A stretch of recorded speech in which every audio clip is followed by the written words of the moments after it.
Esse aqui é um texto expositivo, tá? Primeira coisa que a gente deve ver num texto expositivo é o nome do autor. Vocês sempre lidaram com texto expositivo. Qual é a primeira coisa, Douglas? O que eu acabei de falar para vocês? O que eu acabei de escrever no quadro? E do livro. Então, descreve para mim esse texto. Vai, começa, Douglas. O nome do livro é História para o Ensino Médio. Isso. O nome do autor, Cláudio Vicentino e Grão de Ouro. Exatamente. Então, o Douglas, ele começaria assim. Eu vou descrever, diz pra gente, Douglas. Vou descrever o livro, História para o Ensino Médio. O livro ou um texto do livro? Tirado do livro, História para o Ensino Médio, do autor Cláudio Vicentino e Grão de Ouro. Muito bem. O texto expositivo, a primeira coisa que a gente faz no texto expositivo é identificar de onde ele saiu e quem é o autor, sempre. Sobre o que é esse texto? A gente já sabe, então, de onde é o texto, o que é o texto. Agora, sobre o que? Qual é o assunto que o texto trata? Está falando sobre a religião e o surgimento do calendário cristão. O texto expositivo, ele tem um que principal. Qual é o que principal desse texto? O surgimento do calendário cristão. Certo? Mas fala da periodização. Vejam que aqui embaixo, o que ele fala aqui embaixo? Com a história lida com longos períodos de tempo. Utiliza-se com frequência a unidade de tempo chamada século, equivalente a 100 anos. O mecanismo de contagem dos séculos é similar ao dos anos. Assim, por exemplo, veja o esquema assim. O ano de 2000 pertence ao século XX. O ano de 1500 ao século XV.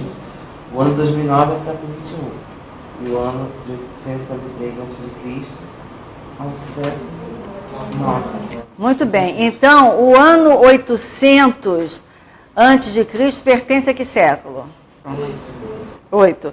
E o ano 801? 9. Então, o texto é sobre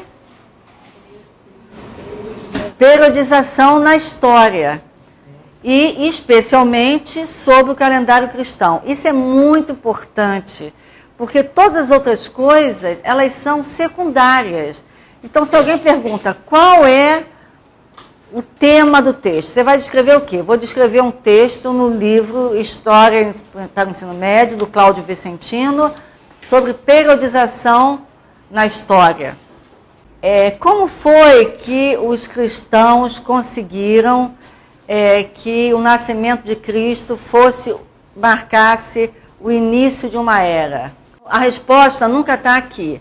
A resposta está sempre aqui. Escutem a pergunta, voltem para o texto. Júlia, diga. Os cristãos tiveram que se aproximar do poder para poder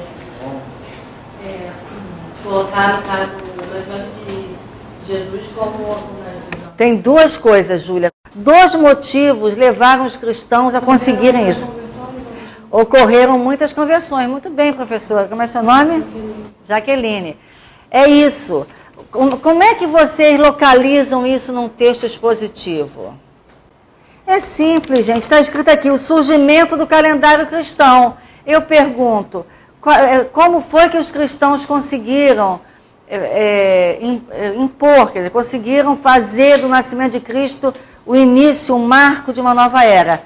Está escrito aqui, o surgimento do calendário cristão. É só olhar no texto.